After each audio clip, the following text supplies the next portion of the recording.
Virus वाले Wuhan का सच। Virus के वुहान कनेक्शन का क्या राज? क्या लैब में तैयार हुई वायरस की साजिश? जांच की तह में जाने से क्यों कतरा रहा चीन? बाइडेन ने ठाना वायरस का राज पता लगाना।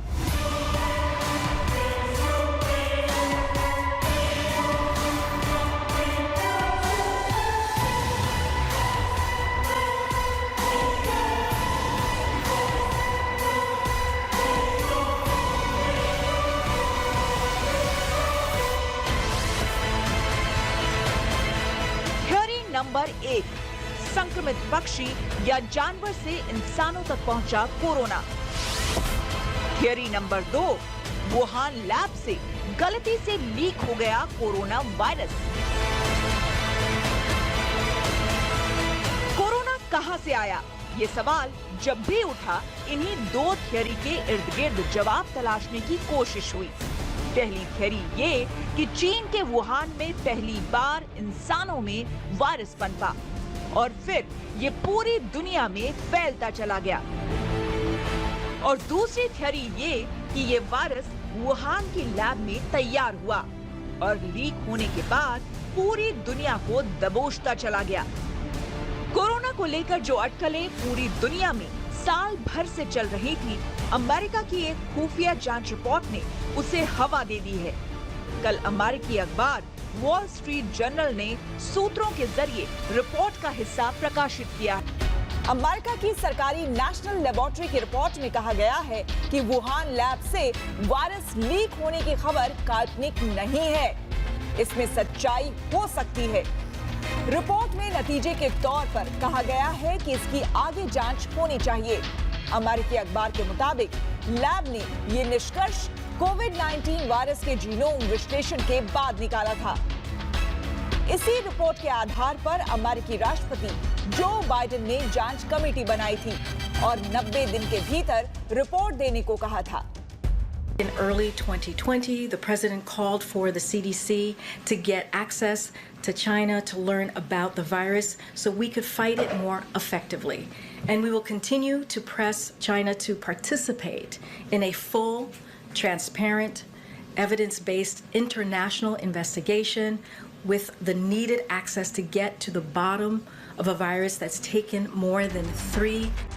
कैलिफोर्निया की लॉरेंस लाइवमोर नेशनल लेबोरेटरी ने पिछले साल मई में ये रिपोर्ट तैयार की थी। ट्रंप प्रशासन ने इस प्रयोगशाला को कोरोना के स्रोत का पता लगाने का जिम्मा सौंपा था।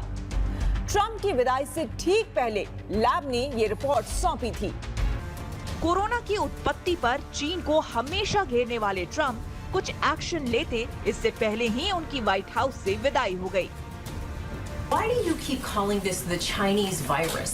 Why do you keep using this? Because it comes from China. Racist. It's not racist at all. No, not at all. It comes from China.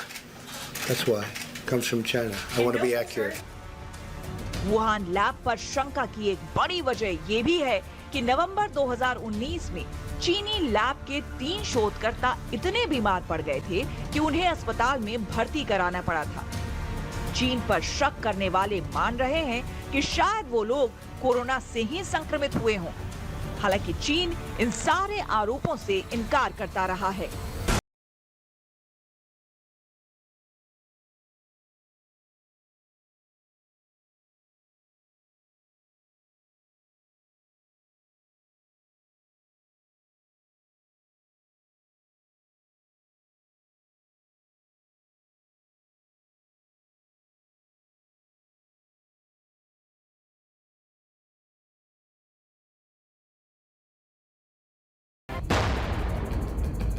करीब 18 करोड़ लोगों को चपेट में लेने वाला कोरोना। करीब 37.5 लाख मौत का कसूरवार कोरोना आया कहां से? जब भी इस सवाल के जवाब की तलाश हुई, उंगलियां चीन की तरफ उठी। चीन से जवाब मांगा गया, जानकारियां मांगी गई, लेकिन चीन सच छिपाता रहा, दुनिया को ठेंगा दिखाता रहा, मदद की अपील को अनसुना करता रहा। लेकिन अब चीन की बाहें मोड़कर सच जानने का मिशन शुरू हो गया है। सुनिए अमेरिका के विदेश मंत्री एंटनी ब्लिंकन क्या कहते हैं। अमेरिका कोरोना वायरस की उत्पत्ति की मूल वजह को जानना चाहता है और चीन को जवाबदेही लेनी चाहिए। जिद्दी चीन को जवाबदेह बनाने की तैयारियों में अमेरिका पूरी ताकत से जुट गया है। चीन को ये समझ लेने का वक्त आ गया है कि अमेरिका की बागडोर अब ट्रंप नहीं, सख्त और गंभीर फैसले करने वाले बाइडेन के हाथों में है। चीन के नाम अमेरिका ने आखिरी पैगाम जारी कर दिया है। विदेश मंत्री ब्लिंकन ने चीन को सीधी चेतावनी दे दी है। चीन ने वो पारदर्शिता नहीं दिखाई जिसकी हमें जरूरत है। चीन को जवाबदेह ठहराए जाने की जरूरत है। चीन से महामारी से जुड़ी जानकारी उपलब्ध कराने और अंतर्राष्ट्रीय टीम को जांच की अनुमति दे। ऐसा करना चीन के भी हित में है।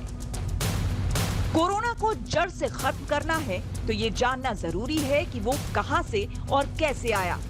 कोरोना से दो हाथ की पूरी मुहिम की कामयाबी इस वायरस के स्रोत पर बहुत कुछ निर्भर करती है, लेकिन चीन पर्दादारी में लगा है। चीन हट पर अड़ा है। पूरी दुनिया एक तरफ और चीन दूसरी तरफ। 美国在溯源问题上甩锅推责的行径，同当年编造伊拉克拥有大规模杀伤性武器这种谎言的行径如出一辙。这应当引起国际社会的警惕。相信。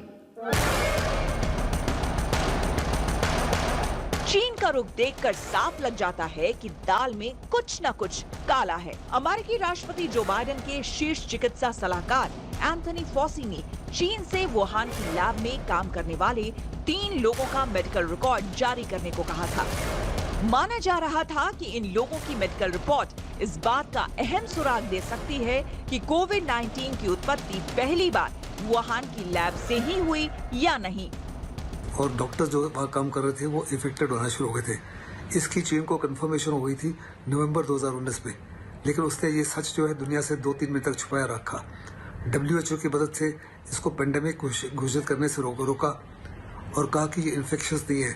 चीन की उड़ानें भी दूसरे देशों में जाती रही ये कहकर कि किसी प्रकार का कोई खतरा नहीं। इस धोखेधड़ी से आज पूरी दुनिया जबरदस्त पीड़ित है। लेकिन चीन हर अपील को अनसुना करता रहा और दुनिया की सेहत का ठेका जिस विश्व स्वास्थ्य संगठन पर है वो चीन का पिछलग्गू बनकर उसी का साथ दे रहा है। कहा जा रहा है कि चीन को मजबूर नहीं किया जा सकता।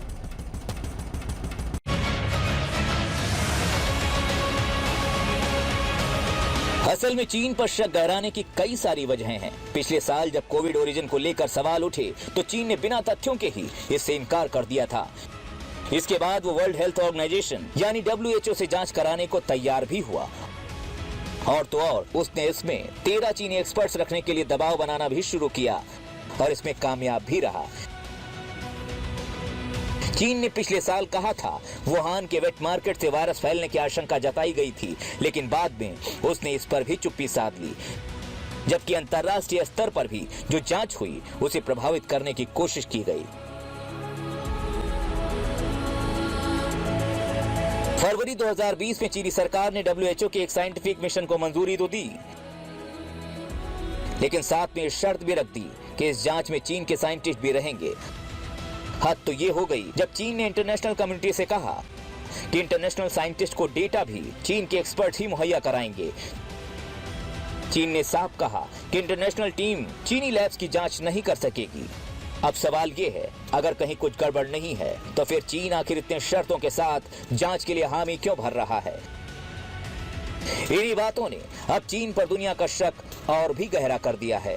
वैसे भी वायरोलॉजी और लैब को लेकर चीन का रवैया पहले भी लापरवाही भरा रहा है। चीन की लैब्स के बारे में पहले भी वायरस लीक होने की खबरें आती रही हैं। साल दर साल इन लैब्स में हादसे भी होते रहे हैं।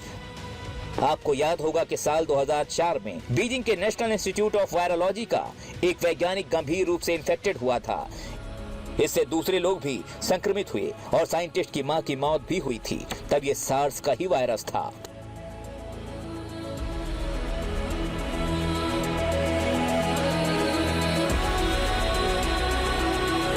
कि शायद चाइनीज आर्मी भी जो है एक इंस्टीट्यूट ऑफ वायरोलॉजी के अंदर जो है उसकी पूरी इंटरफेरेंस है वहां पे, तो कहीं ये वायरस वहां से लीक तो नहीं हुआ, इसकी जांच होनी चाहिए। इंटरनेशनल प्रेशर्स भी बनाए जा रहे हैं और मैं समझता हूं कि इसकी पारदर्शिता से जांच होनी चाहिए। ये चाइना के लिए भी अच्छी चीज है, पारदर्शिता से जांच हो ताकि उनकी लैब की सारी सिक्योरिटी देखी जाए और देखा जाए कहां से लीक हो गया। एक चीज बता दूं, ये जो वायरस है ये इतना सूक्ष्म होता है, अगर हम पूरे वर्ल्ड जितनी डेथ हुई है सबका अगर वायरस इकट्ठा कर ले तो केवल 1 ग्राम वायरस निकलेगा। जी हां, केवल 1 ग्राम वायरस निकलेगा। तो इतना सूक्ष्म वायरस जो है ये कहां से लीक हो गया, लेबोरेटरी से लीक हुआ नहीं हुआ, ये जांच का विषय है। WHO की टीम वहां पर गई थी लेकिन शायद पूरी ट्रांसपेरेंसी से WHO की टीम को वहां तक नहीं जाने दिया गया जहां पर भी गए। तो मैं समझता हूं कि पारदर्शिता के साथ में इंटरनेशनल प्रेशर बनाया जाना चाहिए और इसकी जांच होनी चाहिए। जबकि ये भी बड़ा मुश्किल है ये बता पाना कि जब हम जांच करेंगे तो वहां पर हमें क्या मिलेगा, क्योंकि अभी पता नहीं रिकॉर्ड्स भी वहां पे कितने मिलते हैं और वहां पर सारी चीजों की सफाई हो गई हो तो फिर अब 1.25 साल के बाद में शायद कुछ पता भी ना चले। लेकिन इसका मैसेज ये आता है कि हमारे देश को अब सक्षम साइंटिस्ट चाहिए जिसमें वायरोलॉजिस्ट, एपिडेमियोलॉजिस्ट और हमारी जो नेशनल सिक्योरिटी एडवाइजरी है उसके लोग चाहिए। एक पूरी टीम का गठन होना चाहिए ताकि हम बायो टेररिज्म से आने वाले समय में अपने आप को बचा लें। हालांकि तमाम अड़चनों के बावजूद WHO की टीम ने वुहान लैब की जांच की, लेकिन जांच के बाद जो रिपोर्ट सामने आई उसने कोरोना की शुरुआत को लेकर सवालों का जवाब देने के बजाय नए सवाल खड़े कर दिए। मार्च में जारी रिपोर्ट में कहा गया कोरोना वायरस जानवरों या पक्षियों से इंसानों में पहुंचा और इसके लिए किसी लैब से फैलने की आशंका बहुत कम है, जबकि सबूत कुछ और ही इशारा कर रहे थे। चीन का व्यवहार शक पैदा कर रहा था। ऐसे में WHO की भूमिका पर भी सवाल उठने लगे। हद तो ये रही कि WHO के विशेषज्ञों ने इस आशंका की पड़ताल ही नहीं की कि किसी ने जानबूझकर ये वायरस फैलाया या नहीं। विशेषज्ञों ने इस बारे में भी पूछताछ नहीं की कि वायरस प्रयोगशाला में बनाया गया या नहीं। WHO की रिपोर्ट में यह भी माना गया कि प्रयोगशालाओं में वायरस लीक होने जैसी दुर्घटनाएं बहुत कम होती हैं, लेकिन इसकी संभावना से इनकार नहीं किया जा सकता। कुल मिलाकर ऐसा लगता था जैसे बीच का रास्ता निकालकर किसी को बचाने की कोशिश की गई हो। WHO ने जनवरी 2021 के आखिर में कोरोना ओरिजिन की जांच शुरू की थी। हालांकि उसकी टीम के पास करने को कुछ खास नहीं था। जांच रिपोर्ट मार्च 2021 में आई, लेकिन कुल 313 पेज की